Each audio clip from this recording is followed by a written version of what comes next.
Então, as vacinas, nós temos já 3 delas que vão entrar em testes clínicos, com cerca de 300 voluntários. Agora, nós estamos desenvolvendo um remédio para o Covid aqui no Brasil. Então, o governo Bolsonaro, o pessoal às vezes fala assim, não está usando a ciência, nós estamos usando muito a ciência no combate ao Covid. É que essas coisas passam, não são publicidades, a imprensa não mostra isso. Passaram muitos governos, nunca foi feito isso. No governo Jair Bolsonaro, a gente conseguiu fazer, através do Comando Aeronáutica, a titulação das terras, entregar 120 títulos já de terras que eles esperaram. Tem muitos deles que já até faleceram de tanto tempo de espera e agora a gente entregou.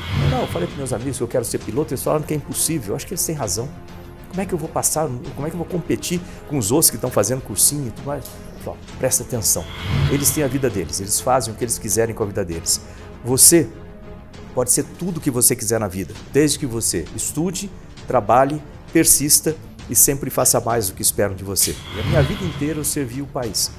E eu não ia falhar agora, então por isso que eu estou aqui. Que belo retrato da terra plana aqui atrás, hein, ministro? O senhor...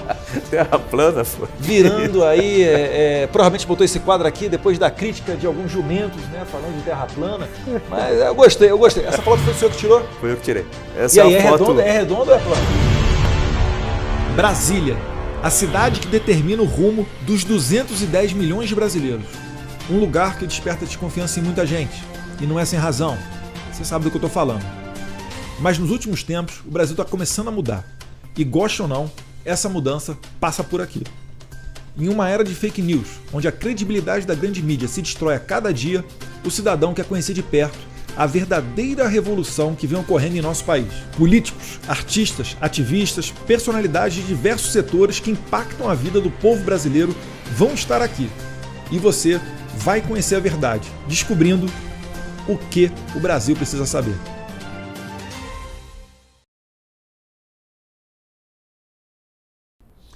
Fala pessoal, tudo bom? O Brasil precisa saber de hoje, né? Tá uma coisa assim, fora da Terra, espacial, que a gente vai bater um papo aqui com o ministro da Ciência e Tecnologia, Marcos Pontes.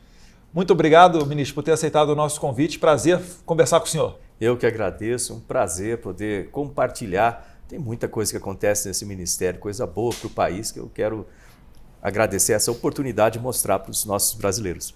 Ministro, eu conheço um pouquinho da sua história, né? A gente esteve muito junto nas eleições também. As pessoas às vezes não sabem, ministro é suplente de senador, mas eu queria que falasse um pouco para as pessoas que não conhecem o senhor, como é que é a sua carreira até chegar aqui no ministério? Porque provavelmente muita gente sabe que o senhor foi o primeiro astronauta brasileiro do Hemisfério Sul, confere? Do Hemisfério Sul, profissional. Mas antes disso, como é que foi até chegar astronauta e depois ministro?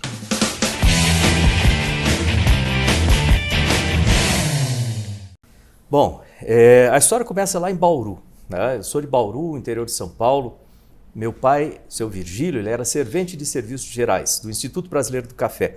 O pessoal costuma falar, aquele cara que limpa o chão, faz café, corta grama, em algumas empresas o pessoal chama de faxineiro também. Minha mãe, dona Zuleika, ela era escriturária da Rede Ferroviária Federal. Somando o salário dos dois, o salário era bem restrito, a gente morava na periferia lá de Bauru, na Bela Vista. Hoje em dia está bem melhor, naquela época minha casa vivia sendo alagada pelo rio Bauru. E eu era um daqueles garotos que corriam descalço por lá, jogava bola e tal, e sonhando em ser piloto. Eu ia para o aeroclube da cidade, via os aviões, falava com os pilotos, mas eu não tinha dinheiro para pagar a hora de voo. E aí eles falaram assim para mim, já que você não tem dinheiro para voar aqui, por que você não vai para a Força Aérea? Lá você pode voar, você pode ter uma carreira e tudo mais. Excelente, mas tinha que passar na prova da Academia da Força Aérea, tinha que estudar para isso. E tem muito cursinho para essa coisa, mas não tinha nem tempo e nem dinheiro para fazer cursinho. Explicar o porquê. Quando eu tinha uns 10 anos de idade, 11, eu ajudava na feira livre, carregar caixa, né, na feira. Foi assim que eu ganhava uns troquinhos no final de semana. Quando eu fiz 14 anos, eu consegui o seguinte, eu estudava no Senai de manhã, fazia curso de eletricista, à tarde eu trabalhava na rede ferroviária como eletricista aprendiz, ganhava meio salário mínimo. Com o meio salário mínimo eu pagava o curso noturno, colégio técnico profissionalizante, estava começando naquela época, eu fazia curso de eletrônica, né? E foi assim que eu fiz o ensino médio, então não tinha nem tempo nem dinheiro para fazer cursinho. Eu usava o quê? Na locomotiva tinha a luz de manutenção, quando tinha uma folguinha ali, acendia a luz de manutenção, e estava lá estudando aqueles livros cheios de graxa, de física, matemática, né, etc. E um dia daqueles, eu saí da locomotiva com os livros embaixo do braço, aqueles caras já trabalhavam lá um tempão, olhar para mim e falar assim, o que você está sempre com esse livro aí, moleque? Você está estudando para quê? Estou estudando para ser piloto, você é da Academia da Força Aérea.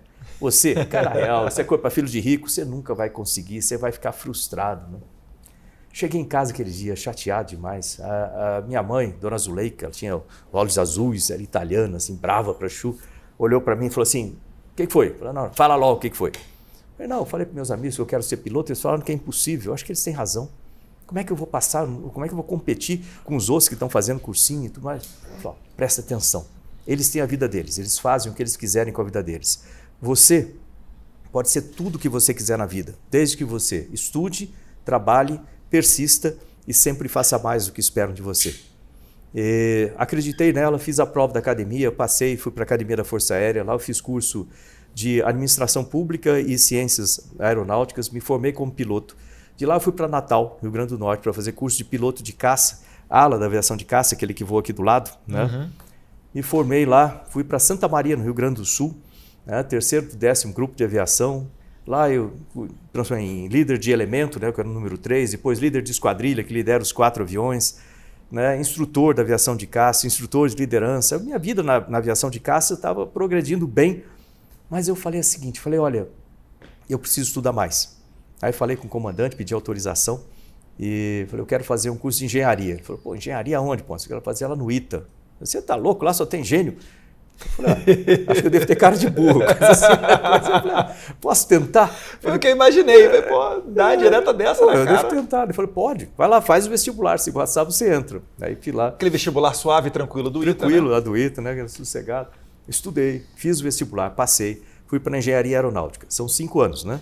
Passou em último, né, nesses concursos aí. Eu passei, nem sei quando... Não, eu tô brincando porque eu sei que pelo menos para astronauta na seleção foi primeiro, né? Isso, nas depois... duas ocasiões. Mas esse aí eu não sei, que eles não divulgam. Assim, não...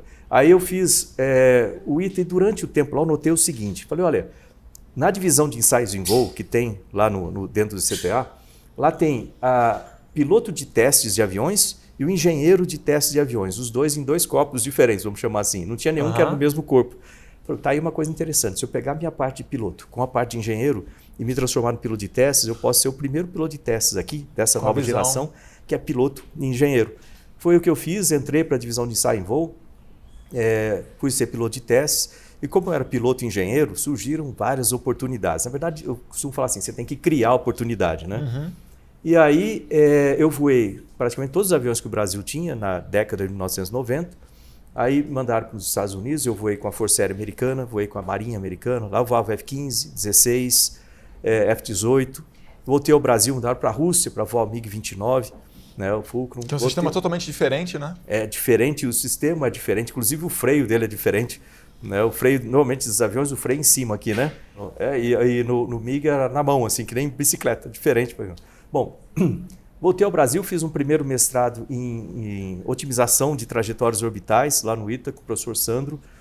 Aí me mandaram para os Estados Unidos de novo fazer mestrado, doutorado em engenharia de sistemas. E quando eu estava no doutorado, o Brasil entrou no programa da Estação Espacial Internacional. Eu me inscrevi, concurso público. A NASA veio ao Brasil para fazer a seleção, ia selecionar um astronauta do Brasil, na turma de 1998. Eu me inscrevi e fui selecionado. Aí saí de Monterey, na Califórnia, onde fazia o doutorado, fui para Houston em 1998. 2 anos de curso para me tornar astronauta profissional, são 2 anos ali. Estava preparado para voar em 2001, não aconteceu. 2002 não. 2003 teve o acidente da Colômbia, tudo ficou parado. 2005 falaram que eu ia voar. No ano seguinte falei, pô, mas como? Não tem voo aqui? Não, você vai voar com a Rússia. Naquela época não era comum. Né? Eu fui um dos primeiros do lado dos Estados Unidos para ir para lá. Porque eu sou especialista de missão, que é um tipo de um mecânico de espaçonave quando eu estou no espaço, ou um engenheiro de voo. No solo eu trabalhava com gerenciamento de projetos, gerenciei a parte de software da estação, integração de elementos múltiplos, o laboratório japonês era minha responsabilidade, assim por diante. Mas em voo é um engenheiro, montar, desmontar sistemas. Então eu entendia tudo do nosso lado, mas não do lado russo. Aí eu falei, quanto tempo eu tenho para aprender? E o russo te olhou com desconfiança por ter vindo do lado americano ou não, foi de boa? Tranquilo demais. A parceria é muito intensa nessa área. E aí eu falei, quanto tempo eu tenho? 1 ano e meio para aprender? Não, você tem 5 meses. E em paralelo, dos 3 primeiros, você tem que aprender a falar russo para poder ir para a missão usando o equipamento russo.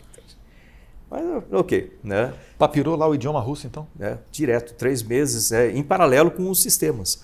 E lembrar que as provas são orais lá também, né? Se eu conversar com o Putin aqui, conversa tranquilo? Hoje em dia não dá mais. Naquela época eu conseguiria. Poxa, hoje eu já esqueci, então, 15 anos depois. Estava querendo que o presidente Jair Bolsonaro ia na Rússia levar o senhor para fazer o meio de campo com o Putin, pô.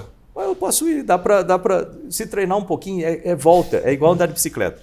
À medida que você começa a ouvir, começa a voltar, né, as palavras e etc. O senhor fala quantos Очень idiomas? трудный говорить на русском языке. Это можно. Надо учить много. Это можно. É difícil falar em russo, mas é possível. Se estudar bastante, é possível. Aí fiz lá o voo a partir do Cazaquistão, né? Decolagem dia 29 de março de 2006. E aí eu voltei, retornei a Houston, fiquei lá durante 20 anos, até 2018, quando o presidente Bolsonaro, então candidato Bolsonaro, me encontrou no Congresso Nacional. Aí tem uma história à parte, né? Me encontrou no Congresso, eu fui lá fazer uma visita ao Congresso e tem filmado isso aí, tem no YouTube, até o pessoal procurar lá vai achar. E a gente foi lá para o gabinete, começa a falar, tinha um monte de gente lá de fora, ele falou que ia ser candidato, tal. Aí ele falou assim, no meio da conversa eu falei assim, eu gosto de ciência e tecnologias, que eu gosto.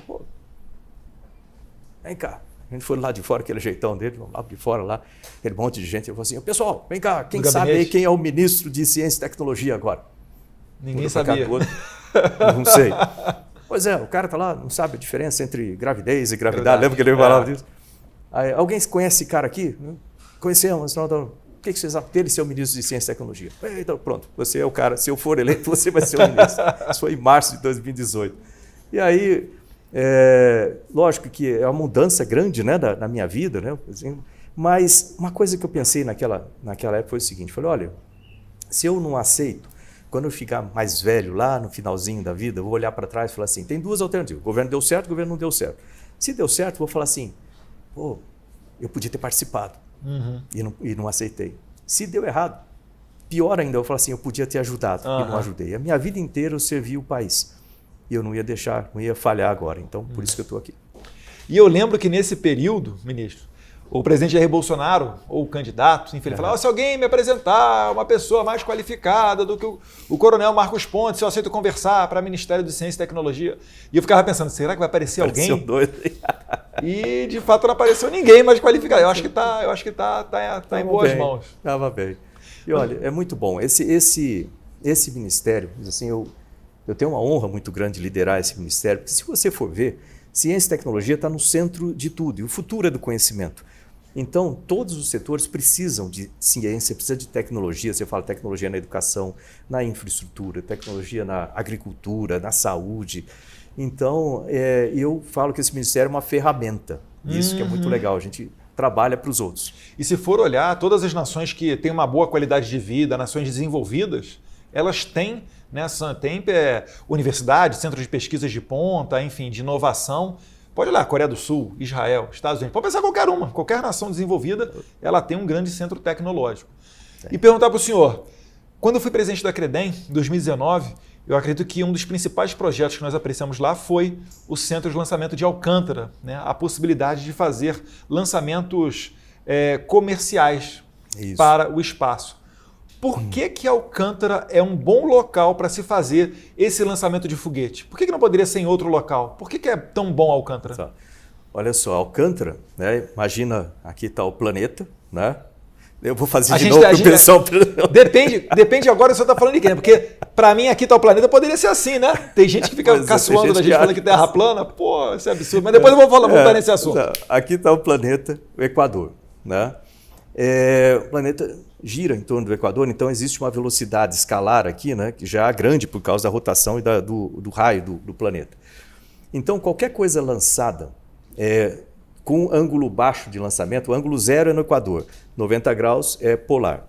Né? Com ângulos baixos, qualquer coisa lançada mais próximo do Equador já tem uma velocidade inicial grande, ou seja, economiza combustível. Então, a posição de Alcântara é muito bom com relação a isso. Fora isso, ele tem a abertura toda para o mar, que pode ser lançado em vários ângulos diferentes, sem ter uma interferência na frente. Você não pode lançar passando em cima de uma cidade, um foguete, logicamente, né? Você pode ter algum acidente ali. Então, tem toda essa facilidade e, além disso, ela tem uma cidade grande do lado. né, que São Luís ali está relativamente próximo o suficiente para ajudar, não próximo o suficiente para atrapalhar em termos de lançamento. É um centro que tem uma estabilidade grande, a meteorologia é adequada, ou seja, ali é um dos melhores lugares do planeta para fazer lançamento. E nós vamos explorar isso, com certeza, para o Programa Espacial Brasileiro, sendo um centro comercial, o que vai permitir o lançamento de foguetes e satélites de diversos países ali, né, sob coordenação e controle completo do país. É importante ressaltar isso, eu falei muitas vezes isso. Esse foi um grande debate, né? Que muita gente da oposição diria que nós perderíamos a nossa soberania. Tem disso? Não tem nada com ela. Ali é controle do comando da aeronáutica, né, e vai continuar sendo, com a agência espacial fazendo a parte de regulação, fiscalização, tudo isso. E a ideia é que nós tenhamos uma empresa independente, né, que possa fazer o gerenciamento comercial disso, que o nome é Alada, né, que está no Ministério da Economia agora para essa aprovação. E por que isso é importante? Porque dessa forma nós vamos poder capitalizar esses lançamentos, que vai permitir uma melhora muito grande do programa espacial e de toda aquela área do entorno. Quando a gente vai a Kourou, na Guiana Francesa, onde tem um centro de lançamento bastante ativo, a gente vê o quanto que um centro de lançamento pode influenciar positivamente o desenvolvimento da região. Kourou tem a maior renda per capita da América Latina, né? 17,6 mil euros de renda per capita. Não existe nenhum outro lugar. O pessoal não imagina, né? Porque quando a gente, todo respeito à Guiana Francesa, mas quando a gente pensa em Guiana Francesa, primeiro que uma parte brasileira nem vai saber geograficamente onde é que fica situada, né? E outra que você não pensa que é uma referência de país, de economia e bonança. Mas ali está Kourou, que é a maior renda per capita da América Latina. América Latina. Por quê? Por quê? Então, tá aí. O centro ali, ele produz emprego, ele produz uma quantidade. Não é só produzir o emprego no centro, né? Todos os serviços, todas as empresas que trabalham no entorno se beneficiam disso também. Falando de hotéis, restaurantes e tudo mais. Vem empresas que vão trabalhar na infraestrutura do centro, seja desde construção até as operações do centro. Existe a necessidade de formação de mão de obra local, que a gente já está fazendo em Alcântara também. O ministro Milton está participando bastante disso. Ele já foi lá, já vão começar a melhorar as escolas das agrovilas, melhorar a infraestrutura de educação. Tem um Instituto Federal em Alcântara, tem uma Universidade Federal em São Luís. Então, tudo isso vai ser melhorado de forma a formar profissionais locais. O SEBRAE também participa, o Senar também para toda a parte rural também, né, das agrovilas. Então, é uma mudança completa no cenário. Nossa, então, vê só aí. Eu costumava falar, né, nos discursos em defesa da aprovação do Acordo de Alcântara que se existe uma possibilidade de tirar aquele povo da miséria e da pobreza, era com esse centro de lançamento. E aqui fica claro que o benefício não é só no lançamento do satélite, né? Fica no todo ao redor. O ministro está falando aqui, questão do Milton Ribeiro, ministro da Educação, fazer melhoria das escolas. Tem algum plano de internet para a região também, ministro? Internet, não, internet é essencial para o funcionamento perfeito do centro. Nós já temos, obviamente, internet dentro do centro. Nós instalamos, a título de uma instalação piloto na escola de lá, acho que chama Caminho do Céu, uma escola ali, nós instalamos um ponto de internet do SGDC. Eu tinha a parte de comunicações aqui, então a gente mandou instalar aquele ponto lá. E agora nós vamos instalar internet em todas as agrovilas também. E isso inicialmente com satélite e depois com fibra ótica também, o que vai ser realmente uma transformação em termos de comunicação para a região. Agrovilas, leia-se, né? Muita gente ali quilombola, né? São quilombolas. Essas aí são as primeiras, eram as populações que viviam na área que hoje é o centro, que elas foram transferidas para essas agrovilas, são 7 agrovilas, e que esperaram, olha só, eles foram transferidos em 1983. Eu não era nem nascido, eu sou de 84. 84. Pois é, e até hoje eles estavam esperando ter o título das terras. Passaram muitos governos, nunca foi feito isso. No governo Jair Bolsonaro a gente conseguiu fazer, através do Comando Aeronáutica, a titulação das terras, entregar 120 títulos já de terras que eles esperaram. Tem muitos deles que já até faleceram de tanto tempo de espera, e agora a gente entregou. Título individual, não é coletivo não, porque a pessoa queria fazer título coletivo. Entendeu? É individual, e vai prosseguir isso, a melhoria dessas agrovilas, a melhoria da cidade, a construção, ou trazer empresas do Brasil e de fora para participarem. E é importantíssimo a educação, e a educação profissional também, para que esses empregos sejam utilizados pelos moradores locais. Você vê só, né? O governo Bolsonaro querendo dar o título de propriedade, uma situação que perdurava há décadas, tá? A gente está falando aí de quase 40 anos de espera, pessoas que faleceram esperando, e ainda assim existiam aqueles que se colocavam como intermediários, só para tentar atravancar a coisa, e falando que o título de propriedade não deveria ser individual, mas sim coletivo. Isso tudo, gente, o ministro aqui é um gentleman, eu sou deputado federal, tenho mais liberdade para falar nesse sentido. Isso nada mais é o quê? Para manter aquela população escrava de grupos de interesse, né? Muita ONG metida no meio. Poxa, se alguém você quer ter o seu título de propriedade do seu apartamento ou você quer o título do condomínio? Que aí tudo que você vai fazer, você vai querer vender o seu apartamento, você não pode, você vai ter que perguntar para o condomínio inteiro se pode fazer isso ou aquilo. Enfim, é uma coisa totalmente absurda, graças a Deus. A gente espera que muito em breve chegue a 100% dessa titulação e as pessoas sejam livres para fazer o que bem entender com a sua propriedade, né? Afinal de contas, já estão ali morando há décadas, passando de geração para geração. Mas, ministro, o que está faltando para a gente ter o nosso primeiro lançamento comercial lá do Maranhão, em Alcântara? Tem uma outra coisa que foi feita também, teve a sua participação no Congresso, da aprovação do Acordo de Salvaguardas Tecnológicas. Ali eu lembro que teve muita discussão, o pessoal falava, pô, vocês estão alugando Alcântara, não tem nada disso aí. Na verdade, esse acordo ele é relativamente simples de se entender. É um acordo que os Estados Unidos concordam que o Brasil faça lançamento de foguetes e satélites de quaisquer países que tenham componentes da indústria americana, desde que nós nos comprometamos, o que faria de qualquer forma, senão o centro não fica viável, de proteger essa tecnologia para não ser roubada, não ser copiada. Só isso. Mas você vê, demorou 20 anos para que isso fosse feito. E foi feito em 2019, no governo de Jair Bolsonaro. Também é bom lembrar isso, 20 anos de espera. Na primeira ida do presidente aos Estados Unidos, sua prioridade, dentre algumas poucas assinaturas ali junto... Algumas poucas não, que foram várias, na verdade, né? Mas pode ver, o presidente brasileiro em encontro com o presidente americano, no primeiro encontro, estava lá, Alcântara, né? Certamente uma das prioridades do governo. Eu cheguei a destinar 1 milhão de emendas parlamentares ao orçamento para ser investido na infraestrutura de Alcântara. Como é que está essa questão da infraestrutura lá? Está caminhando? Estamos aí Nós evoluindo? Temos o que nós chamamos agora, que aquela era a primeira fase do projeto, que era a assinatura do acordo, a aprovação no Congresso. Passada essa fase, a gente entra para a segunda, que nós estamos agora, que é a construção do Plano de Desenvolvimento Integrado do Centro Espacial de Alcântara. Para isso, nós temos uma comissão de desenvolvimento integrado que inclui vários ministérios, inclui instituições como a Federação das Indústrias do Maranhão, universidades, a comunidade local, que é importante ter essa participação. E com isso a gente tem a construção desse plano. É um plano como se fosse um plano de negócios, de como utilizar e desenvolver a região. Então, isso aí tem sido feito. Agora, assim que passar o período das chuvas, agora, ou seja, a partir do começo do meio do ano, aliás, a gente vai ter a construção do pátio de estacionamento, onde entram recursos como esse, do pátio de estacionamento da pista de lá. Aliás, eu queria agradecer muito essa participação, a emenda e todos os parlamentares que estão colaborando com o programa espacial. A construção do pátio, que a gente já vai usar mão de obra local, isso está sendo feito pelo Comando Aeronáutico através da Comara, né? Além disso, tem todo o desenvolvimento da infraestrutura, a melhoria da infraestrutura de lançamento, né? A gente fala aí das plataformas de lançamento. Nós estamos agora livrando já o ACS, né? Que é a Alcântara Cyclone Space, aquela área também. Ou seja, o centro está tendo um avanço que nunca teve.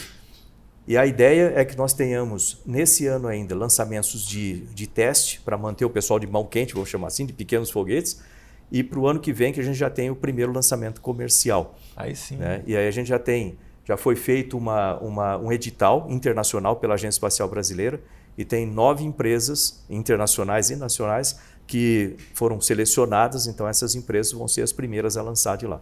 Show. E falando em empresas, né, eu sei que a SpaceX, do famoso empreendedor Elon Musk, que inclusive é o dono da Tesla, que produz aqueles carros elétricos, ele tem um projeto de colocar a internet no mundo inteiro. Como é que é esse projeto? Será que ele não viria de repente para Alcântara? Starlink isso é uma coisa muito interessante, porque a gente também tem no Brasil grandes dificuldades em levar sinal de internet para áreas remotas, né, Amazônia, etc. Nós tínhamos aqui até junho, né, do ano passado, a parte de comunicações, nós tínhamos todo um sistema montado, que é um planejamento, uma estratégia, que chamava MCTIC, na época tinha o C de comunicações, então MCTIC Conecta Brasil, que incluía um backbone de fibra ótica pelo Nordeste, 77 cidades lá. Cabeamento, então. Cabeamento, né? Então, backbone de fibra ótica, atende 77 cidades, já está em andamento a construção, né? Já está lá. E com recursos para fazer o backhaul, que sai do backbone e puxa para as cidades, vamos chamar assim. Ramificando. Né? E a cidade digital, que dá a volta na cidade, um cinturão de fibra ótica para conectar as principais estruturas governamentais das cidades. Além disso, a conexão passando lá por Alcântara, por toda aquela região, para o norte, com 10 mil quilômetros de fibra ótica pelos rios, pelo leito dos rios na Amazônia. Isso é muito importante também. Atende 9 milhões de pessoas nas cidades próximas e a conexão com o centro-oeste para fazendas, etc. Tudo isso já com recursos garantidos. Né? Ou seja, o Fábio está lá com uma responsabilidade grande agora de fazer tocar, e a fase 1 da Amazônia também já está sendo feita, Santarém para Macapá. Agora, e tem os satélites. Quando nós chegamos aqui, essa é outra coisa interessante de lembrar. Quando nós chegamos aqui, havia já o SGDC, o Satélite Geoestacionário de Defesa e Comunicações, desde 2017 lá no espaço, um satélite geoestacionário, né, em cima do Brasil, girando, ficando constante em cima do Brasil. E ele tem duas bandas, banda X, banda C. Na banda X, ele é utilizado por militares. Na outra banda, nós tínhamos 50 mil pontos, ou seja, pode instalar 50 mil antenas no país para ser utilizado, né? Para levar a internet para esses pontos. Sabe quantos pontos a gente tinha conectado quando a gente chegou em janeiro de 2019? 12. Dá para quase contar na mão. 12 pontos. Eu olhei para ele, por que está assim? Não, porque está travado no STF, está atrasado no TCU, a gente foi lá, discutiu, né? Livrou, tiramos essas partes. Quando a gente deixou em junho do ano passado, tinha 12 mil pontos instalados, mais de 2 milhões de crianças recebendo sinal de internet pelo país, né? Nessas áreas mais afastadas. E agora, certamente, está bem mais alto, muito mais crianças recebendo. Os satélites são extremamente importantes. Então, essa constelação do Elon Musk, né, vai permitir internet pelo Brasil, pelo planeta inteiro, mas nós também estamos aí lançando constelações brasileiras. Constelações iniciando com nanosatélites, né, que podem ser lançados no futuro muito próximo de Alcântara, de lançadores nacionais, esse é outro ponto importante. E a constelação Catarina, por exemplo, né, feita lá com o deputado Daniel Freitas, que puxou isso, o deputado Coronel Santa Armando Catarina, também de lá, para essa constelação Catarina. E assim como o exemplo dela, vamos usar várias outras constelações, vão permitir melhoria na previsão de tempo, no adianto de desastres naturais que a gente possa ver por sensores no solo também, de umidade, etc. Além de melhoria na agricultura, no monitoramento do oceano, muita coisa interessante. Interessante, bastante coisa. E a gente falou aqui de internet, isso me lembrou 5G. Eu sei que não está na pasta do senhor, isso aí está na pasta da comunicação, lá com o Fábio Faria. Mas o senhor tem uma perspectiva de editar o 5G e etc. no Brasil? Porque esse é um tema cada vez que fervilha mais e as pessoas pouco conhecem. Poderia falar primeiro, o que é 5G? Porque muita gente acha que é só uma melhoria na velocidade de internet. É isso? Não é isso? Como é que é? Tem mais coisas. Porque geralmente o pessoal vê 2G, 3G, 4G. 5G, aí 5G é só uma deve ser só uma melhoria no celular, melhoria na capacidade. Não, é muito mais do que isso. 5G é uma tecnologia completamente diferente dessas outras já. Ela possui, o que caracteriza bastante o 5G é o tempo de latência. O que é tempo de latência? É o tempo do sinal ir o comando e retornar a telemetria, né? Retornar o retorno do sinal, vamos chamar assim. E o que muda nisso aí? Por exemplo, carros automáticos. Né? A gente desenvolve toda a tecnologia para carros automáticos, usa a inteligência artificial, uma série de sensores diferentes, toda a conexão, né, com estradas, enxergar sinais, etc. Mas pensa o seguinte, você tem um sinal de trânsito, o carro está vindo ali. Ele entende, através de internet das coisas, que é uma das tecnologias que associam isso, ele entende que o sinal está aberto, ou o sinal está fechado, aí o sinal abre. Ele tem um tempo para passar. Se demorar muito tempo essa conversa entre essas coisas, ele pode passar no vermelho e causar um acidente. Então, Isso é só um exemplo. Assim. Eu dirigi, por exemplo, um caminhão. Eu estava em Madrid, eu dirigi um caminhão na Suécia, né? Em tempo real. Cirurgias à distância, telemedicina. Imagina o médico fazendo aquilo. Então, o 5G ele vai permitir tudo isso. O médico vai estar jogando videogame ali e, na verdade, o paciente sendo operado a quilômetros de distância num hospital. Em outro país, pode ser em outro lugar. E isso é possível através do 5G. Mas, para isso, a gente precisa de, vamos chamar, instalações de base para sustentar isso. E aí é onde entra o Ministério aqui agora. Nós temos... Não pode aproveitar a instalação 4G e usar para o 5G? Mas tem que aumentar essas instalações, porque nós temos o que eu falei dessa conexão no país, porque sem conectividade o 5G não funciona, então precisa de conectividade, por isso que é importante esse programa todo de conectar o Brasil inteiro. Precisa de fibra ótica e outras coisas como antenas. Então a gente tinha a lei das antenas aqui, porque vão ter que se instalar milhares, literalmente milhares de antenas para 5G pelo país, pelas cidades. E aquelas cidades que aderirem o mais rápido ao processo vão receber 5G mais rápido, logicamente, do que aquelas ficarem atrasando o processo. Uhum. Além dessa conectividade, a gente precisa de internet das coisas. Ou seja, sistemas, sensores que vão fazer com que as máquinas conversem uma máquina com a outra. Então, por isso, aqui no Ministério, nós colocamos a Estratégia Nacional de Internet das Coisas. Essa estratégia ela contempla 4 câmaras que foram escolhidas por consulta pública. Quais as áreas que têm o melhor avanço com a internet das coisas e com inteligência artificial e 5G? Então, a partir desse conhecimento, nós criamos as câmaras de Indústria 4.0, Agro 4.0, Cidades Inteligentes e Saúde 4.0. Depois nós agregamos Turismo 4.0. Cada uma dessas câmaras recebe agora um centro de inteligência artificial, né, para desenvolvimento de aplicações para cada uma dessas daqui, que vão auxiliar o 5G no final. Então, você vê, conectividade, internet das coisas, inteligência artificial. Né? Tudo isso apoiando. Aí tem a formação de pessoas, para trabalhar tanto com inteligência artificial nos sistemas, assim como para usar isso aí nas empresas e etc. Então, é também um outro desafio que a gente tem assumido aqui no Ministério. E depois a gente vai ter que, vamos dizer assim, formar a população. A população tem que acostumar com todos esses serviços e as possibilidades que vai mudar a vida de todo mundo, né? A possibilidade de impacto. Tem um amigo meu que ele fala o seguinte, desculpa, ministro. Tem um amigo que ele fala o seguinte: Eduardo, é tipo, vão colocar sensores na sua geladeira. Quando faltar ali arroz e feijão, o sensor vai ler que está faltando arroz e feijão, vai mandar uma mensagem para o supermercado, você já vai deixar autorizado lá no teu cartão de crédito, e sábado, 8 da manhã, sempre vai chegar mercado na tua casa com aquilo que está faltando na tua geladeira, que você já deixou previamente autorizado. O pessoal fala até que botar em cachorro. Negócio assim, as possibilidades são a vida infinitas, vai ser né? auxiliada por todos esses sistemas, inclusive inteligência artificial. Às vezes o pessoal fica com aquele medo, fala assim, pô, inteligência artificial. Aí o pessoal fica vendo o filme do Exterminador do Futuro, acha que são aquelas máquinas. Mad Max. Não, na verdade, ela vai ser um auxiliar, né? Então, ela vai estar muitas vezes em wearables, né? Coisas que a gente vai vestir, que vai ter uma série de informações e coloca automaticamente. Se está andando na rua, você fica vendo ali, pô, aquela pessoa está vendendo um carro, eu quero comprar um carro desse, não. Você programa ali para você, pô, eu quero achar alguém que está vendendo uma casa de mil e tal. De repente você encontra com a pessoa, o sistema identifica, já coloca você em contato. Coisas assim, mas muitas outras possibilidades. Tá vendo aí, pessoal? Não é só o Tinder e o Happn, não, ó. Vai ter coisa aí para vender casa, carro. Vai ter muita coisa nova aí no caminho. E você vê que tudo isso o futuro, ele vai ser muito associado à tecnologia. Né? E para isso, às vezes as pessoas me perguntam assim, vem cá, e emprego? Pessoas vão perder emprego com isso? Não.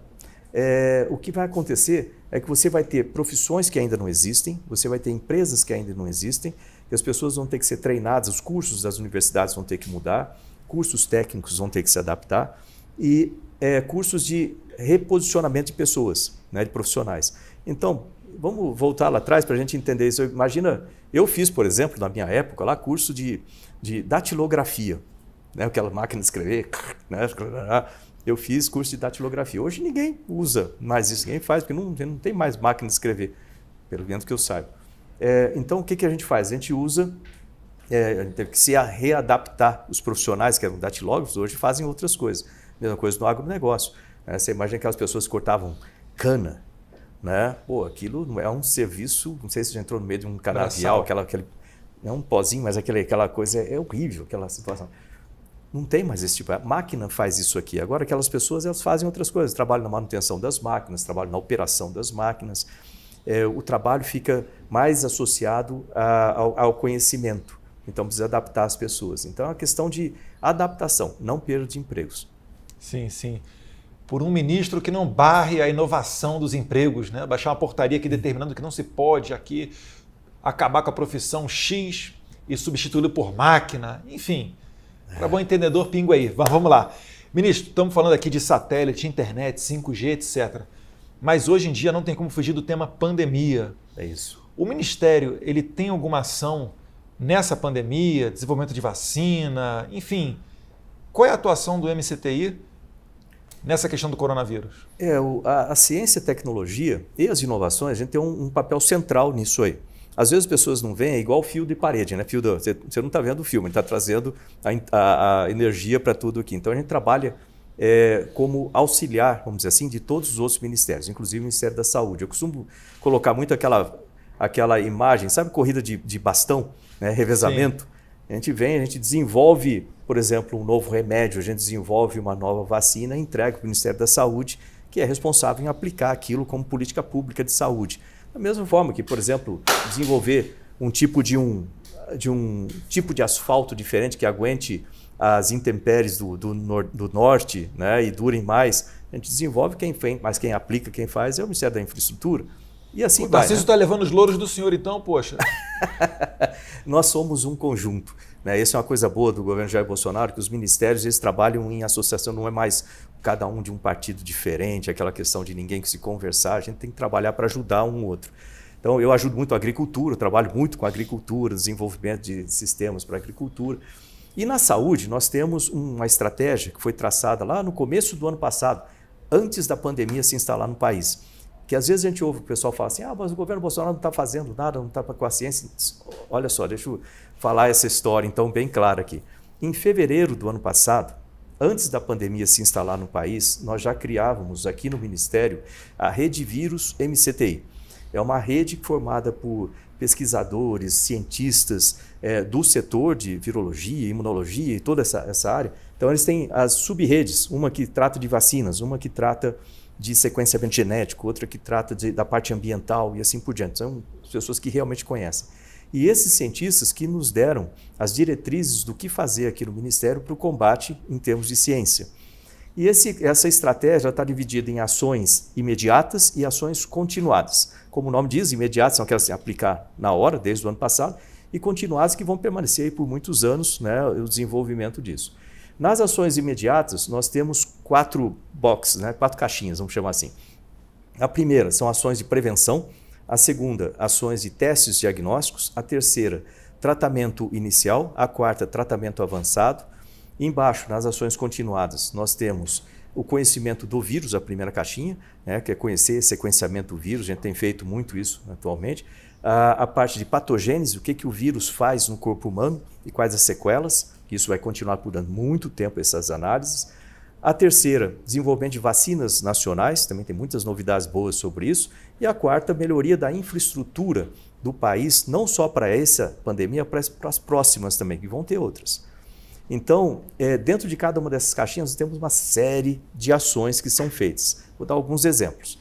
Na parte de prevenção, então nós desenvolvemos aqui, e isso é interessante porque a ciência ela trabalha no combate ao vírus e a tecnologia e inovações nos impactos do vírus. Né? Então, exemplo das duas áreas. Na área de ciência para prevenção, nós estamos testando vacinas BCG, né, para aumentar a imunidade das pessoas, para maior resistência ao vírus. Então, estamos testando com 1.000 pacientes, 1.000 profissionais de saúde, e isso é importante, né, porque BCG é uma coisa comum, já utilizada por tanto tempo. Sim. E que pode ajudar no combate aí à frente, como prevenção. Ainda em prevenção, nós desenvolvemos no país, né, sistemas, por exemplo, de cremes para proteção de mãos, que são antibactericidas, vamos dizer assim, tecidos antibactericidas para fazer máscara, sistemas de esterilização para máscaras em hospitais, sistemas de esterilização de equipamentos em hospitais e assim por diante.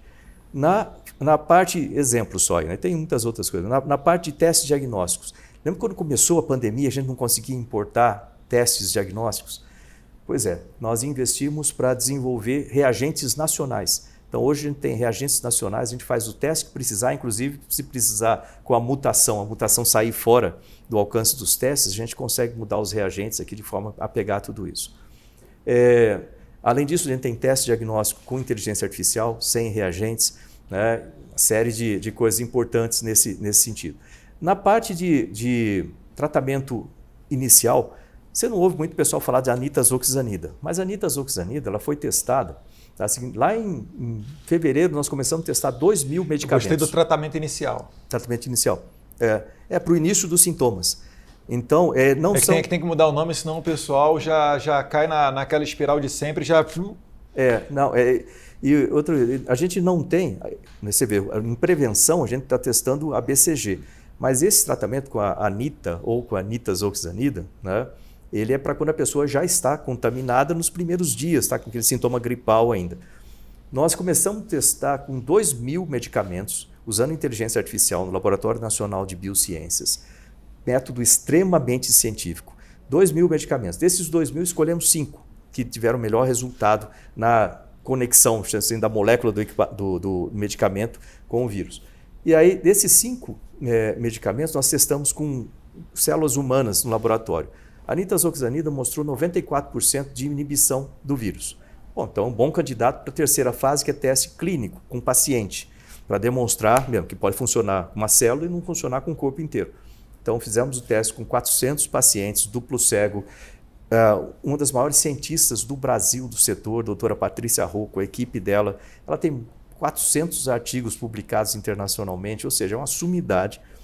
Fez os testes, ela coordenou esses testes com 400 pacientes e determinou o seguinte: para pacientes iniciais, ou seja, acabou de ser contagiado com o vírus, ser infectado, a aplicação de nitazoxanida por 5 dias, com 3 doses ao dia, de 8 em 8 horas, 500 miligramas, reduz a carga viral e reduz a carga viral a ponto de mais de 50% desses pacientes serem negativados em 5 dias e depois de 7 dias do tratamento, mais de 70% dos pacientes tinham sintoma nenhum. Isso foi o que foi determinado. Esse remédio foi desenvolvido para o Covid? Ele já existia? É o quê? É um antiviral? É um remédio de reposição. É um antiviral que existe no mercado, é normal. É também usado como vermífugo, por isso que o pessoal esquece do antiviral, só fala do vermífugo, mas ele funciona para hepatite C, para rotavírus, uma série de coisas. E esse resultado foi publicado internacionalmente, numa revista logicamente científica, analisada pelos pares, e está aí, está aberto, né, as pessoas olharem, comprar. É um medicamento comum que tem nas farmácias. É caro? Não é caro, é um medicamento de custo bem baixo aqui no Brasil. Tratamento desse aí de uma semana, acredita que vai custar... Vai ser uma caixa, eu não lembro o valor, mas dá em torno de 3 deve gastar uns R$200 para fazer um tratamento inteiro desse aí, ou menos. Agora, veja bem, a gente tem isso aí, já está comprovado cientificamente, mas ninguém fala dela, né? Ok, vamos para outras coisas. Em tratamento inicial, a gente está testando também mais outros 3 antivirais, né? Aqui no Brasil, em associação com outros países, como os Estados Unidos também. A gente está testando, inclusive, um que ele trabalha com o andrógeno também, de redução, é feito para tratamento de próstata, né? Câncer de próstata, a gente está testando também. Ou seja, muitas coisas têm sido testadas. Ainda não tem o resultado final, porque demora o tempo de você ter o teste com os pacientes e depois a publicação internacional. Mas assim que a gente tiver essas coisas, a gente vai começar a publicar aqui no Brasil, o que é bastante interessante. E também o desenvolvimento de um remédio específico, que esses aí já existem, são remédios de reposição, que a gente chama. Pega um remédio para uma coisa e testa para a Covid. Agora, nós estamos desenvolvendo um remédio para o Covid aqui no Brasil, né? E isso é interessante também, está sendo feito. Soro de cavalo. Lembra aquele negócio de cobra? Você tem uma picada de cobra, sim, usa soro de cavalo. Também financiamos com o Instituto Vital Brasil. Ele já passou por todas as fases de pré-clínico, agora está iniciando os testes clínicos com pacientes, que ele funciona muito melhor que a nitazoxanida, inclusive, né? Mas a gente só vai poder afirmar 100% quando a gente tiver o teste todo com os pacientes. Monoclonais. Lembra quando falaram que o presidente Trump tomou monoclonal? Estão desenvolvendo no Brasil também monoclonal. Serve não só para o Covid, mas para muitas outras doenças. Plasma convalescente, aí já para doenças mais avançados. Nós temos toda essa... E para apoiar também, lembra que no começo a gente tinha dificuldade de importar ventiladores? Sim. Né? Sim. Compramos, né, 35 mil ventiladores. Você deu um problema que teve um governador que comprou, gente que ganhou a licitação e nem produzia. Um comprava a X, o outro comprava a 20X, o mesmo produto. Pois é. Foi assim, deu até margem para covidão, mandou gente para cadeia. Esse negócio de respirador aí foi sensível no começo da pandemia. E você vê que parou esse negócio. Ninguém mais fala muito sobre ventiladores no país. Por quê? Mas os governadores ainda querem dinheiro do presidente. O presidente nunca mandou tanto. Tem governador aí que chegou até a pagar a folha de funcionalismo público que estava atrasada com dinheiro que foi para a pandemia, né? Mas tudo bem. Vamos esquecer essa história aí. Esses ventiladores, quando a gente fala esquecer ventilador, não, né? Vamos passar. Às vezes para o pessoal entender, são aqueles respiradores, né? Sim. E a gente chama de ventilador pulmonar. Mas aí quando a gente notou aqui no Ministério que havia essa dificuldade de importação, o que a gente fez? Investiu, né, em inovações para que não dependesse de nenhuma peça importada. A gente fizesse tudo, inclusive a válvula que era importada, tudo feito no país. Investimos em clusters de empresas, né, junto com o Ministério da Economia, esse ministério, investimos no início. Criamos, então, no início eram 5, hoje tem muito mais que isso, ventiladores nacionais, completamente nacionais. Hoje a indústria brasileira é capaz de produzir quantos ventiladores forem necessários, a preço justo, né, e com a qualidade excelente. Né, mas aí como é que o governador vai importar um ventilador a 200 mil? Vai acabar com o esquema deles, ministro. Poxa, deixa a Polícia Federal se divertir. Deixa se divertir, né? Mas tem muita gente morrendo com isso, a gente precisa ter esses ventiladores. Você vê, hoje acabou esse problema. A gente está brincando aqui, mas o assunto é bem sério. Aí vem a parte de continuada. Na parte continuada, isso aí era emergencial. A parte continuada, nós investimos, e aí vai continuar por muitos anos, no sequenciamento genético. A gente tem a corona ômica, que ela faz o sequenciamento genético do vírus de forma a notar qualquer tipo de mutação do vírus. O vírus tem essa característica de quando ele tem anticorpos no corpo, né, ele sobrevivem àqueles que tem mutações. Uhum. E aí você tem mutações sérias, como essa P1, que está lá de Manaus e outras, tem centenas delas, mas algumas são mais complicadas. Então nós acompanhamos isso no Brasil inteiro. Nós fazemos essas medições através da corona ômica, que é uma parte da rede vírus. Além disso, nós estudamos doença. Ninguém sabe ainda perfeitamente como que o vírus opera dentro do corpo e as sequelas. Então a gente tem estudado, isso vai continuar por muitos anos, o efeito das vacinas, inclusive. E a gente entra nas vacinas. É isso que eu ia perguntar.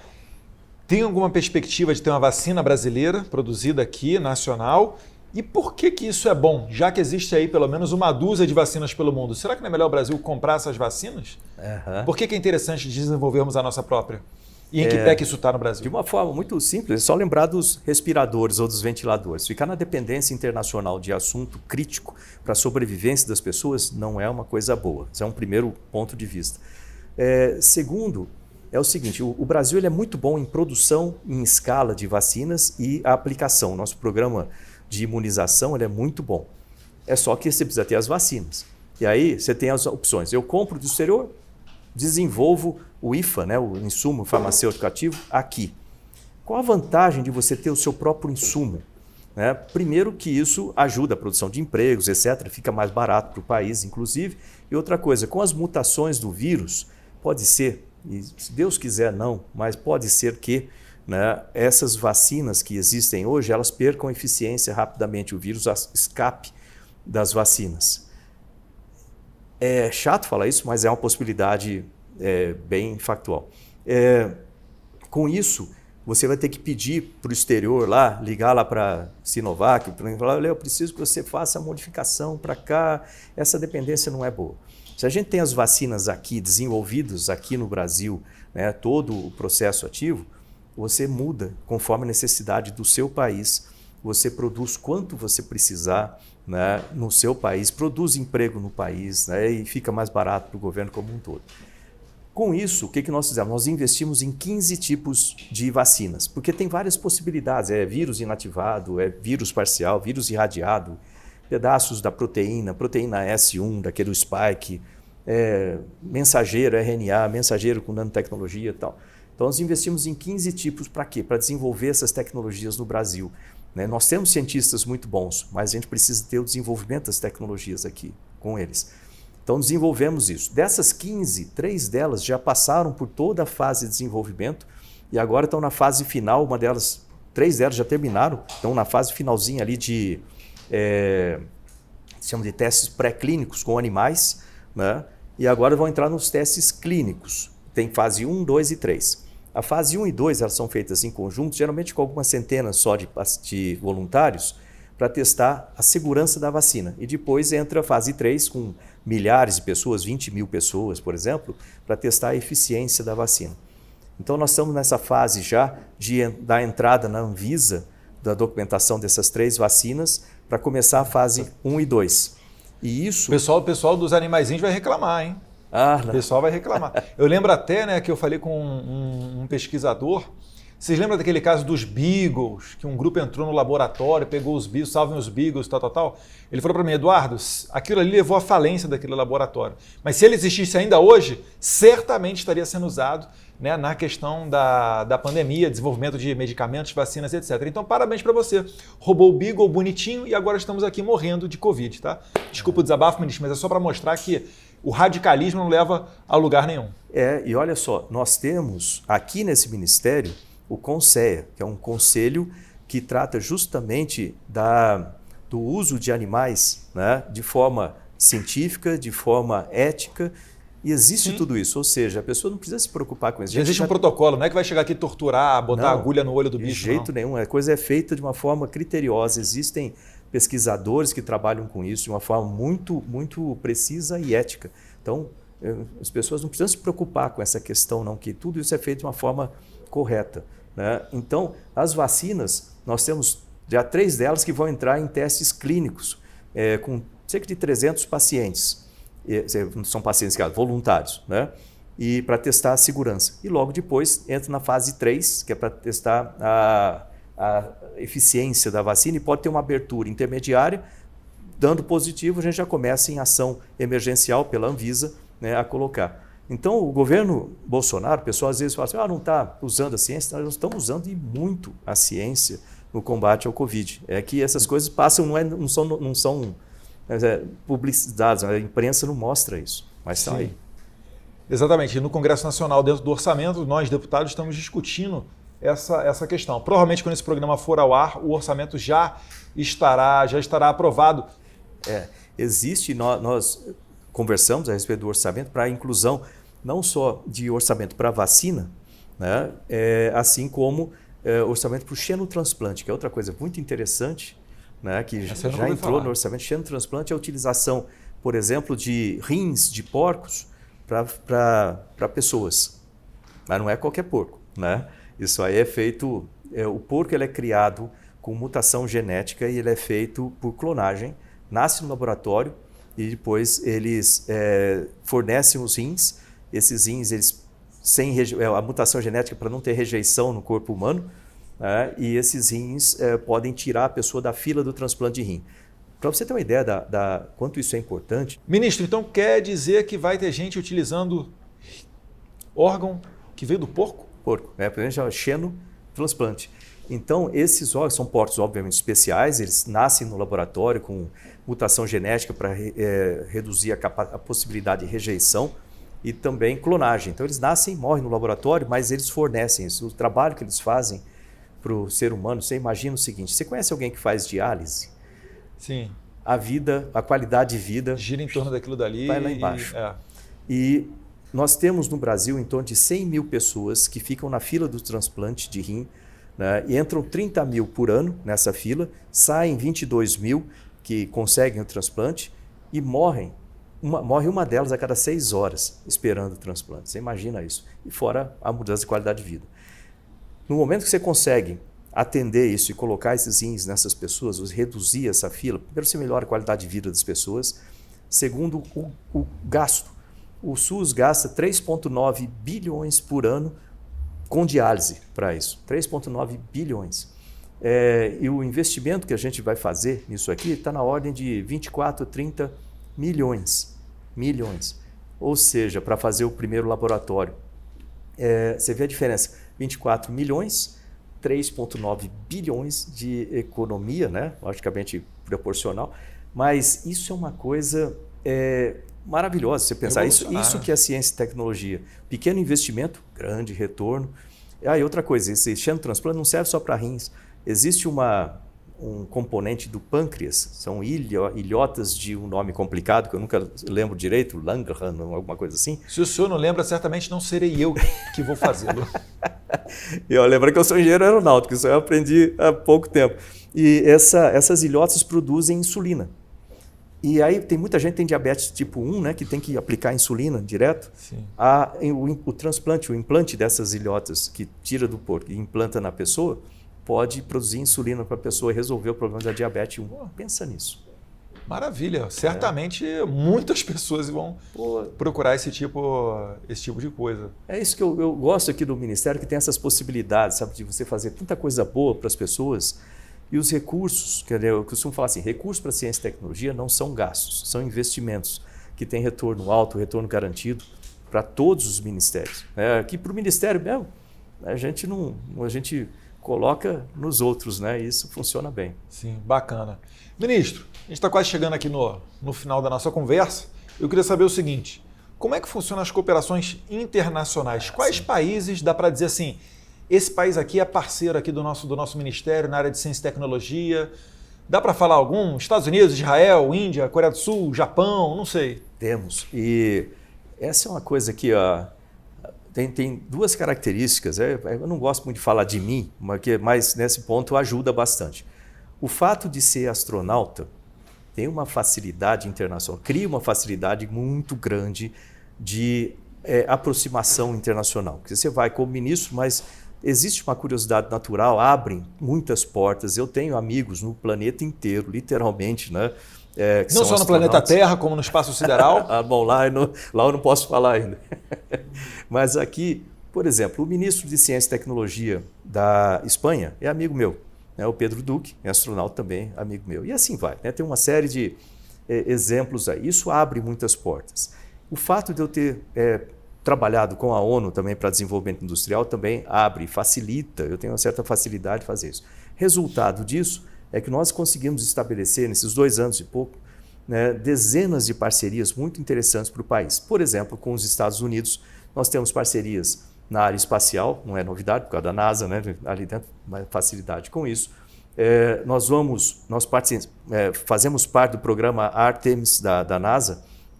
Para retorno à Lua, a gente vai colocar um rover nacional. Você fala, mas o que isso significa? Isso significa, primeiro, é bom você ver a bandeira do Brasil colocada lá, dá um certo orgulho de ver isso. Né? Inspira a molecada lembra também. Lembra aquilo, We choose to go to the moon, né? Do presidente Kennedy, aquele negócio de ter uma motivação para se fazer as coisas. Então, inspira, promove a ciência e a tecnologia nacional, em termos das empresas nacionais que vão participar, universidades vão participar disso, e não é só isso também. Tem ali a parte do Deep Space, vamos dizer, tem uma estação Deep Space One, tem a possibilidade de Marte e outros lugares. O Brasil, sendo parceiro disso, abre portas para as nossas empresas também, nossa indústria, tecnologia nacional. Então, esse é um dos exemplos que a gente tem com os Estados Unidos.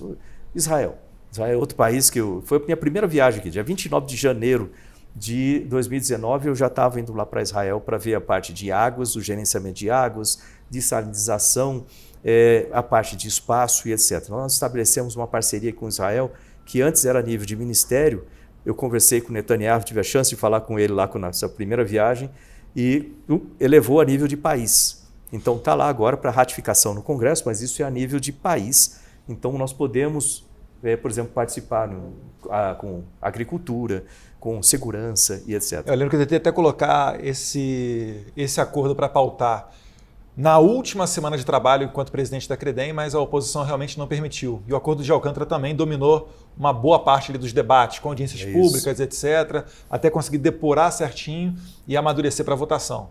Mas, enfim, agora está na mão o novo presidente Aécio Neves. Espero que ele, o quanto antes, coloque esses acordos adiante, né? Que não tem só na área de ciência e tecnologia, tem na área de defesa, educação e várias outras. Sim, que possível, eu vou conversar com ele, explicar esses acordos que a gente tem, e vários deles nessa situação. E com Israel também a gente tem o Bereshit. Bereshit significa Gênesis, ou no começo, né? Que é um lender também, um uma espaçonave para a Lua também e o desenvolvimento das empresas com isso. Além da parte de defesa, tecnologia de defesa, tecnologias para agricultura com Israel, nós temos uma gama enorme de parcerias. Acabei de vir da Coreia do Sul.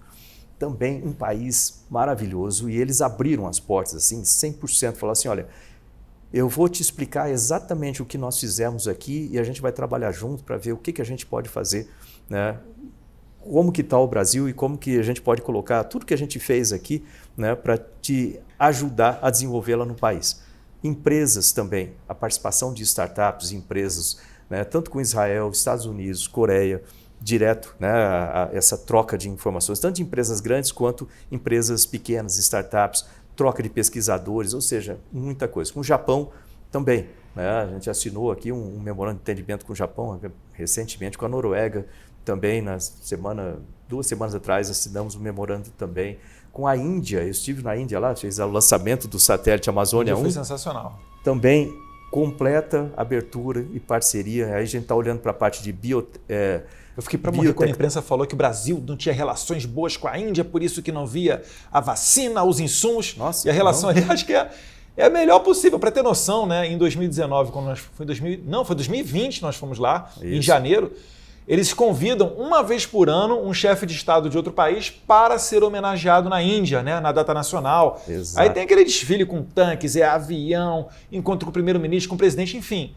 E ano passado foi com o presidente Jair Bolsonaro. E esse ano, a nossa maravilhosa imprensa, né, aquela parte maravilhosa da imprensa, não toda ela, falando que o Brasil não tinha boas relações com a Índia. Meu Deus do céu. Eu fico para morrer com essas fake news aí. Mas tem uma relação maravilhosa com a Índia. Algumas horas eu ficava até constrangido de tanto cuidado que eles tinham com a gente. Então, fizemos o lançamento com eles. Nós temos uma parceria grande no programa espacial, que a gente está ampliando a parceria com eles. Nós temos em biotecnologia, nanotecnologia, materiais avançados, biodiversidade, uma série de parcerias com eles, onde a gente vai estender isso demais, né?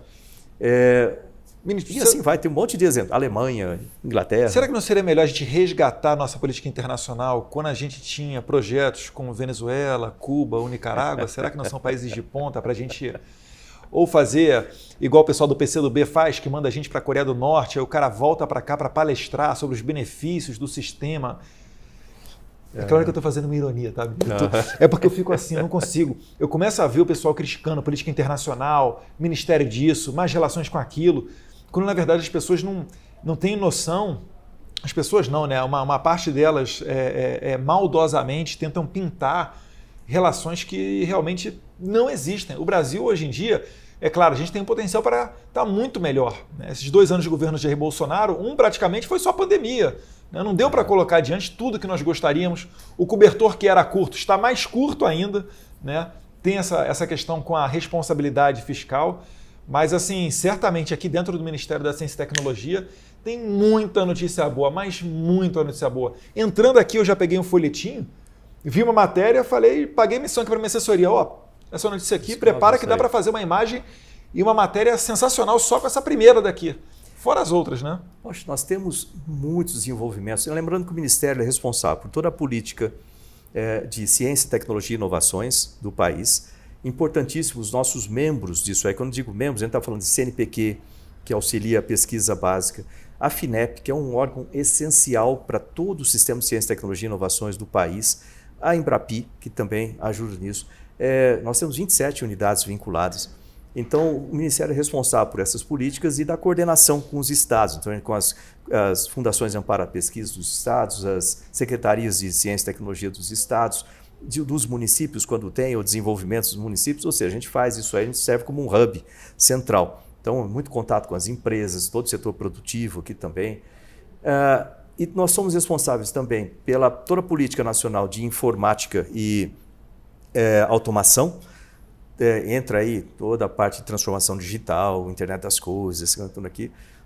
Responsáveis pela política espacial, também aqui no Ministério, pela política nacional nuclear, também, aqui no Ministério. E mas também nuclear não é com o Bento, não? Lá na Minas Energia? Não, lá é de energia e energia eletronuclear. Ou seja, quando você pega energia nuclear e transforma aquilo em energia elétrica, aí Tá agora, a parte da política nuclear é aqui. Então, como você usa isso, por exemplo, para irradiar alimentos, como a gente usa isso para desenvolver sistemas, inclusive para gerar energia elétrica, né? Também os desenvolvimentos de sistemas é aqui. Como você faz a regulação, fiscalização de tudo isso aí através da CNEM, que é responsável por isso. Aliás, é uma novidade, a gente está criando a autoridade, já mandei lá para estar na Casa Civil agora, a Autoridade Nacional de Segurança Nuclear. Alô, Braga Neto! Isso é uma coisa que o país esperava por 34 ou 36 anos. O governo Jair Bolsonaro, a gente está resolvendo essa questão, né? Também é importante citar isso. Toda a parte de biossegurança, a política de biossegurança é aqui também, né? E a parte de bens sensíveis, importação, exportação de bens sensíveis. Você viu que o Ministério tudo é aqui. Ele é bem amplo, né, nessa coisa. E a gente tem que... Uma coisa que você falou, que isso me dá assim... a gente tem que largar a mão de complexo de vira-lata. O país ele tem uma capacidade gigantesca, não só em recursos naturais, que é óbvio, né? Um país como o nosso, em tudo isso, mas também a capacidade de transformar isso em produtos de valor agregado. Lembra que o presidente falava bastante de nióbio, terras raras, grafeno. Tem todo o desenvolvimento com isso que a gente está fazendo no Ministério. Tem agora o laboratório de grafeno, nióbio e terras raras. Né? É o Granioter. O pessoal ficava fazendo chacota, né? Não, bota o grafeno de vice e o nióbio de candidato a presidente. Nós estamos agora também... Jumentada, né? Pelo amor de Deus. O Brasil é capaz de a melhor frase, desculpa, acho que a melhor frase que resume o Brasil até hoje é uma do Roberto Campos, né? O Brasil não perde a oportunidade de perder uma oportunidade. O gringo vem aqui e não entende como é que a gente é um país considerado pobre ainda e etc. Com tanta oportunidade. Você vê, Alcântara, 20 anos. A autoridade aqui que o ministro estava falando, 30. Tudo nesse país está parado há 40, 50 anos. Enfim. E agora está botando em movimento tudo isso aí. Essa parte, né, eu corri atrás no planeta aí sobre baterias utilizando grafeno. Né, o grafeno como auxiliar dentro da bateria, né, fazendo uma separação do cátodo do anodo para evitar dendritos que conectam um ao outro e reduz a vida da bateria. Então, isso também está sendo desenvolvido por pesquisador brasileiro, mas não no Brasil. A gente vai trazer esse negócio para cá também. Desenvolver bateria com sódio em vez de lítio também foi desenvolvido. Toda a parte de biocombustíveis, bioinsumos para a agricultura, a gente está desenvolvendo. A Índia tem interesse enorme no nosso biocombustível também. Tem. Ou seja, a gente tem uma capacidade enorme aqui no país e isso está sendo colocado agora. Apesar da pandemia, os avanços que a gente está tendo na ciência e tecnologia, agora com a FNDCT, então isso aqui a tendência é que esse negócio decole realmente aqui no país. E eu queria agradecer muito, diga-se de passagem. Aí, nada, a gente que agradece o senhor.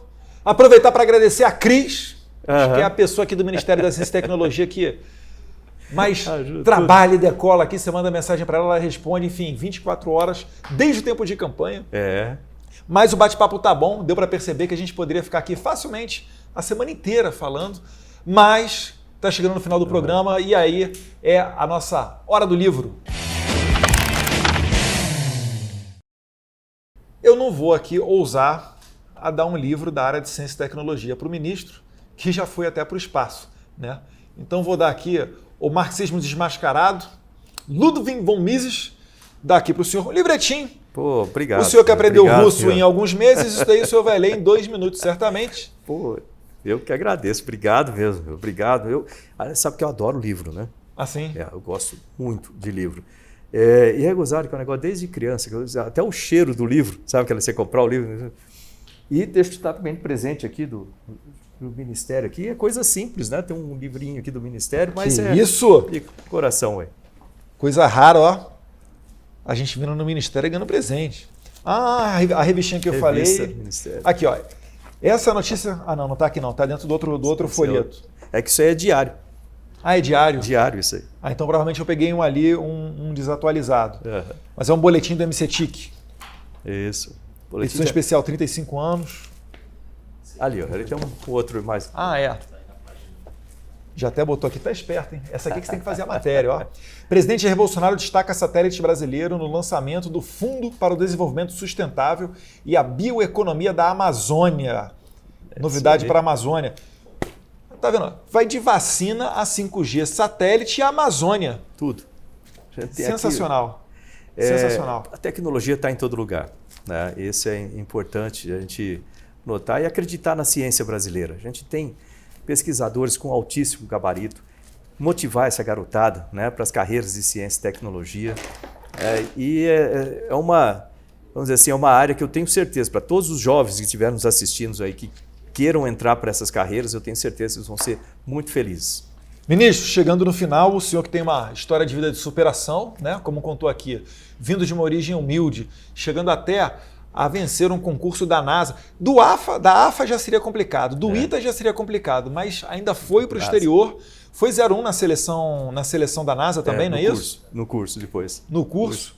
Deixa uma mensagem aqui para a gente, como é que foi essa superação? Quem está pensando aí, pessoas que estão no interior do Brasil, achando que não tem condição de chegar onde querem.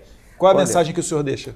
Gente, vocês estão assistindo aí, especialmente para os jovens, né? Pensem no seguinte: não deixe alguém destruir o seu sonho. Isso é a parte importante. Confie no seu sonho, né? Lembra do que a minha mãe falava? Minha mãe falava assim, olha, estude, trabalhe, persista, sempre faça mais do que espero de você, você consegue chegar onde você quiser. Você tem capacidade, todas as pessoas são preciosas, você é precioso, você é preciosa, você vai conseguir fazer as coisas desde que você acredite, né? Acredite sempre nas suas possibilidades, tá? Não fique olhando para as outras pessoas, se comparando, acredite em você. Isso é importante. Eu gosto de lembrar de uma coisa que o pessoal fala assim de caranguejo e formiga, né? A gente tem que trabalhar em equipe. Você tem um balde, você encher de formiga, botar um terço dele de formiga, daqui a pouquinho todas elas saem, porque uma ajuda a outra para sair. Você bota caranguejo, que é muito mais forte que formiga lá dentro, eles morrem todos lá dentro, porque a hora que um está chegando na borda, o outro puxa e não deixa sair. Então, não seja caranguejo, seja formiga. Ajude as outras pessoas, que dessa forma você se ajuda também. Tá ok? E entre no site do Ministério, gov.br/MCTI, tem muita oportunidade, muita coisa bacana, inclusive para você transformar a sua ideia em uma startup, em uma nova empresa e etc. Então, acompanhe aí com a gente. E além disso, sigam o ministro nas redes sociais, Astropontes para tudo quanto é. Botar Astropontes, ele vai dar lá no Twitter, no Instagram, isso, né? Vai chegar até o senhor. E uma coisa que eu gostaria de destacar aqui, antes de encerrar, que eu não poderia deixar passar em branco. Que belo retrato da Terra plana aqui atrás, hein, ministro? O senhor... Terra plana, foi. Virando aí, provavelmente botou esse quadro aqui depois da crítica de alguns jumentos, né, falando de Terra plana. Mas eu gostei. Essa foto foi o senhor que tirou? Foi eu que tirei. Essa e aí foto... é redonda ou é plana? Ela é redonda, a gente dá uma volta nela em 90 minutos, né? Seria difícil fazer isso com ela plana, né? Aqui a Terra, a gente dá uma volta em 90 minutos. Não, vai na frente aqui, depois aqui embaixo depois é escuro, mas dá a volta aqui embaixo e volta rapidinho. 54G aqui para Então, 90 minutos a gente dá uma volta. 28 mil km por hora de velocidade. É uma coisa impressionante. A gente quer ver mais espaço, né, aqui no Brasil. Satélites, foguetes, mais jovens interessados nas carreiras do espaço, mais astronautas, mais engenheiros, mais técnicos. O programa espacial é aberto a todas as carreiras, né? Mas é muito bom a gente ver os nossos jovens aí envolvidos em coisas positivas, sempre coisas positivas. E que eles possam se manter e continuar trabalhando e desenvolvendo as suas pesquisas aqui no Brasil, né? Porque muitas das vezes as mentes brilhantes, de tão brilhantes que elas se tornam, acabam não encontrando espaço aqui dentro e a gente acaba vendo eles indo para o exterior. Enfim, tem aí a missão a ser cumprida aí pelo senhor. Eu sei que não é fácil, sei que também demanda recursos, sei que é uma guerra diária, mas desejo todo o sucesso, porque realmente, como a gente falou aqui, do 5G à vacina, passando pela Amazônia e projetos de envios de satélites e mecanismos até a Lua, né? Tudo passa aqui pela ciência e tecnologia. E eu duvido que você que está nos assistindo, que encontre aí um país que seja bem sucedido, com uma boa qualidade de vida ou referência mundial, que não tenha um investimento nessa ciência e tecnologia. Ministro, exato. Muito obrigado. Prazer ter o senhor aqui. E lembrando a você que a partir de agora o Brasil Precisa Saber, ele é quinzenal, não é mais semanal.